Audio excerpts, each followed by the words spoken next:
Bom, a gente volta a falar sobre criminalidade, o enfrentamento às facções criminosas aqui no país e das ações para reforçar as penitenciárias federais de segurança máxima. A nossa convidada é a desembargadora Ivana Davi, do Tribunal de Justiça aqui de São Paulo. Tudo bem, desembargadora? Como sempre, muito obrigado mais uma vez pela atenção, pela gentileza. Bem-vinda. Obrigado, Tiago. Eu é que agradeço sempre a confiança e o carinho. Desembargadora, a pergunta que se faz é a seguinte: qual o recado que uma fuga como essa que nós vimos em Mossoró, num presídio de segurança máxima, em que as câmeras não estavam funcionando, em pleno carnaval, qual o recado que se passa para as organizações criminosas que estão, os integrantes, muitos presos nessas penitenciárias de segurança máxima, e eles imaginam que, como a situação é muito frágil, outras tentativas possam ocorrer? Essa é uma leitura correta? Com certeza, Tiago. E esse, hoje, para nós que trabalhamos no sistema de justiça, passamos o dia tentando entender tudo o que aconteceu. Com certeza, dentro da nossa experiência e da vivência que a gente tem, faltou investimento, faltou melhoria de protocolo. Esses presídios federais, na sua maioria, foram inaugurados em 2009. Mossoró, eu estudei hoje, em 2010 ele foi interditado, exatamente por problemas de estrutura. E depois, devidamente adequado, é que ele retomou a possibilidade de abrigar presos. O sistema que está funcionando, tudo o que aconteceu, e literalmente essa falta de protocolo de segurança, coloca para nós do sistema de justiça que temos o presídio federal como um local mais seguro para garantir um maior desafio nosso, que os criminosos envolvidos com crime organizado permaneçam separados da sociedade e impedidos de praticar crime de dentro de um presídio, chama a nossa atenção no que tange a todo esse trabalho que tem que ser feito, a dificuldade de colocar um preso no sistema penitenciário federal, e a gente percebe essa fragilidade na segurança. Desembargadora, olhando numa outra perspectiva, a gente sabe que no Brasil as coisas acontecem e aí sim as autoridades tomam providências. Hoje o próprio ministro da Justiça e Segurança Pública deu uma série de medidas que devem ser tomadas, como as muralhas, reconhecimento facial. Até que ponto isso pode ajudar nesse avanço e nesse combate à criminalidade? Há muito, Tiago. O investimento em tecnologia hoje é o diferencial de toda a estrutura de segurança pública. Isso começa em câmeras que os próprios policiais usam, com sensores, uma tecnologia moderna dentro desses presídios, que tem como perfil, quando a gente estuda a estrutura de um presídio federal, por exemplo, um monitoramento diuturno dentro do presídio, onde as telas são monitoradas, toda a parte externa é monitorada. O preso, quando sai para o banho de sol, e no presídio federal, teoricamente, eles ficam em cela separada, sozinhos, saem para o banho de sol algemados, ficam 2 horas e voltam, também seriam monitorados. Que a gente assistiu hoje, e agora com a perícia que já foi efetivada, lá em Mossoró, isso não estava acontecendo. Desembargadora, vou chamar os nossos comentaristas para participar dessa nossa conversa, começando com a Dora Kramer. Dora.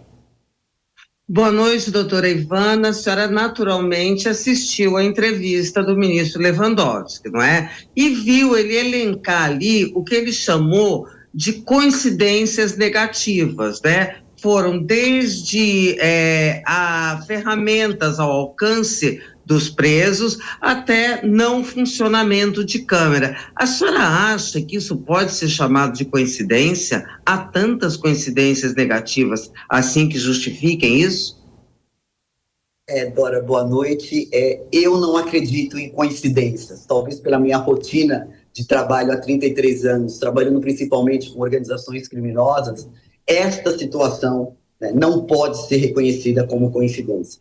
O que aconteceu foi a existência ou a evidência de vários protocolos de segurança que não foram cumpridos, uma situação fática onde sistema digital, leituras tecnológicas não estavam sendo cumpridas, porque não é possível você entender que numa reforma dentro de uma prisão federal que tem né, como um olhar, né, as prisões federais americanas, né? Por exemplo, esquecer ferramenta jogada no pátio. Por exemplo, só 2 horas depois da fuga, passando por 3 portões, é que a segurança foi da falta dos 2 presos. Muita coisa tem que ser esclarecida e eu acredito, né, confio na Polícia Federal, que faz um trabalho diferenciado, que nessas investigações algumas coisas têm que ser esclarecidas. Por exemplo, nós sabemos que nos presídios federais os presos ficam em cela isolada.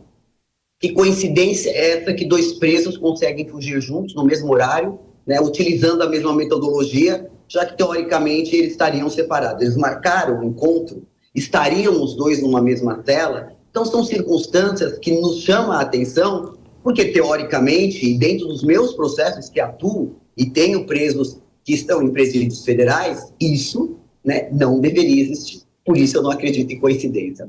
Desembargador, agora a pergunta de Cristiano Vilela. Desembargadora, boa noite. O governo federal, especialmente nos presídios de segurança pública, ele pode e deve tomar alguma medida, especialmente em relação aos agentes penitenciários, que devem eventualmente passar por algum tipo de treinamento mais rigoroso ou ter alguma fiscalização mais rigorosa. Todos nós sabemos, aliás, o poderio econômico dessas organizações criminosas. Existe algo que o governo possa fazer nesse sentido?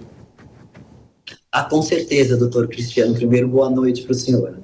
Os guardas, né, que na verdade agora é a Polícia Penal Federal, nós tivemos agora, né, a Polícia Penal, uma nova polícia dentro do artigo 144, eles têm, né, dentro do DPEM, que é DPEM esse que funciona dentro do Ministério da Justiça e Segurança, toda uma expertise e toda uma estrutura diferenciada, por exemplo, da Polícia Penal, que atua nos nossos presídios aqui no estado de São Paulo, ou mesmo nos RSDDs, que são presídios de segurança máxima estadual. São policiais concursados, né, que passam, né, por uma fase muito grande de cursos preparatórios, né, inclusive para entender essa sistemática, e ao nosso sentir deveriam, né, ter atuado nessa circunstância. O que a gente percebeu hoje, a Dora lembrou bem na fala do ministro da Justiça, é que pelo menos 80 novos policiais penais estão tomando posse e sendo direcionados para esse presídio, o que nos leva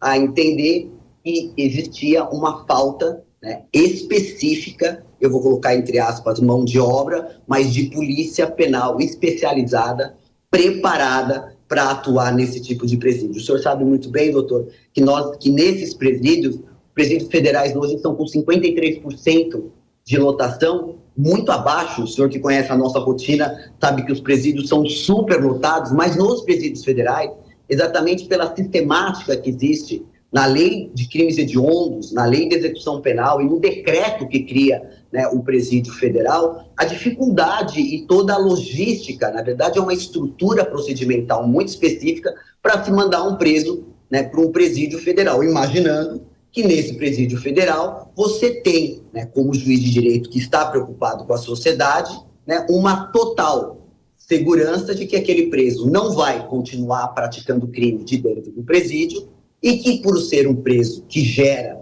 até dentro das próprias penitenciárias, riscos, como, por exemplo, esses 2 que fugiram, estão envolvidos numa rebelião onde 5 presos foram mortos, 3 decapitados, né? Você imagina que nesse presídio federal tudo isso vai ficar blindado. Infelizmente, é um caso isolado, é a primeira vez que assistimos isso, espero eu que seja a única, chama a atenção e parece que não era bem assim que as coisas estavam ocorrendo. Desembargador, uma questão que eu acho que precisa ser colocada é a seguinte: São Paulo, por exemplo, a senhora citou bem o RDD aqui em São Paulo, a infraestrutura dos presídios é uma infraestrutura que houve investimento nos últimos anos, enfim, claro que o sistema não é perfeito, mas houve esse investimento. Eu pergunto, a senhora acha que o governo federal tem condições de ter na própria alçada presídios federais, no caso? A senhora acha que isso é necessário? Não deveria haver uma descentralização nos estados ou não? Então, Tiago, eu acho que isso está dentro da sistemática processual penal constitucional, né? Cada estado tem o seu presídio de segurança máxima.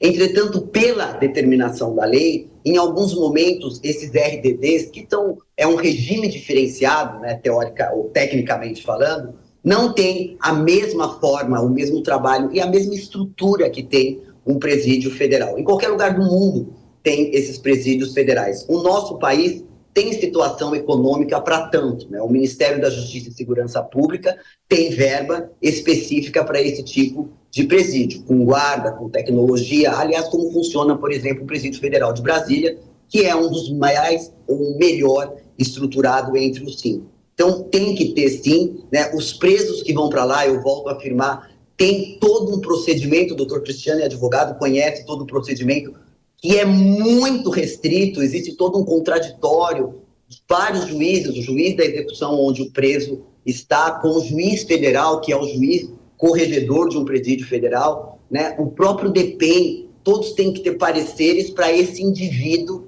ser colocado num presídio federal. Precisa ter. Eu preciso ter o isolamento do isolamento. Nós temos hoje lideranças de facção criminosa, né, que continuam comandando o crime de dentro do presídio. E a única forma de, num primeiro momento, isolar, tentar que esse indivíduo, que está sendo processado, não raras das vezes até condenado pela justiça, pare, né, de atuar como chefe de uma organização criminosa, é isolando com esses requisitos específicos que existem só para presídio federal. Por exemplo, a visita ser monitorada. Por exemplo, o advogado conversar com o seu cliente através de interfone, não ter contato físico, poder ficar até 3 anos, só 2 horas de banho de sol. Essas condições nos presídios comuns não são permitidas.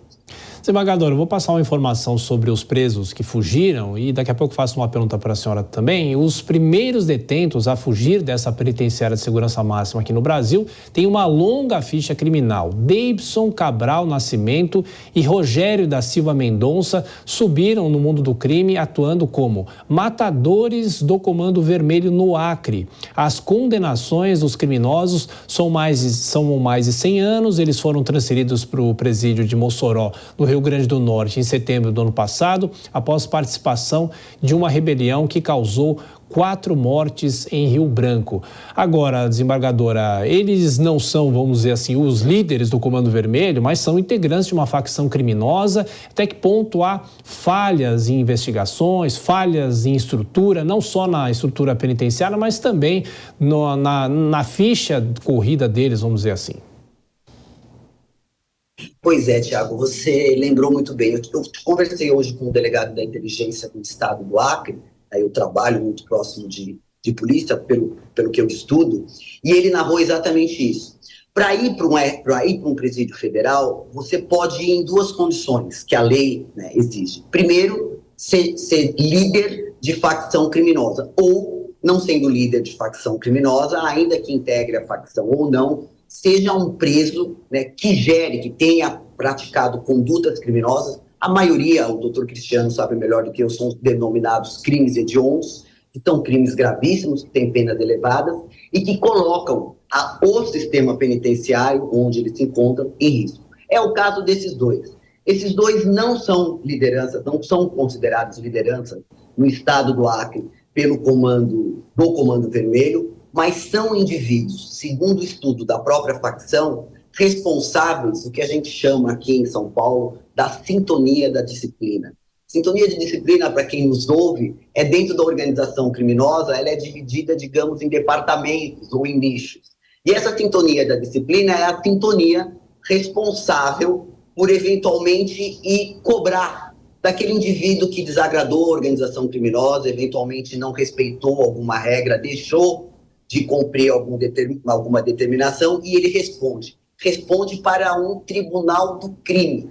Esse tribunal do crime é como se fosse um tribunal Sim. onde alguns indivíduos indicados pela liderança são, entre aspas, os juízes, e ele julga aquele indivíduo, via de regra, com pena de morte. Esses 2 eram os executores dessas penas que eram fixadas nesse tribunal do crime do Comando Vermelho lá no Acre. Então, para a gente perceber, né, o perigo que significa esses 2 indivíduos agora em liberdade, né, eventualmente tentando se evadir da justiça e, com certeza, né, não medindo qualquer tipo de esforço para não serem recapturados.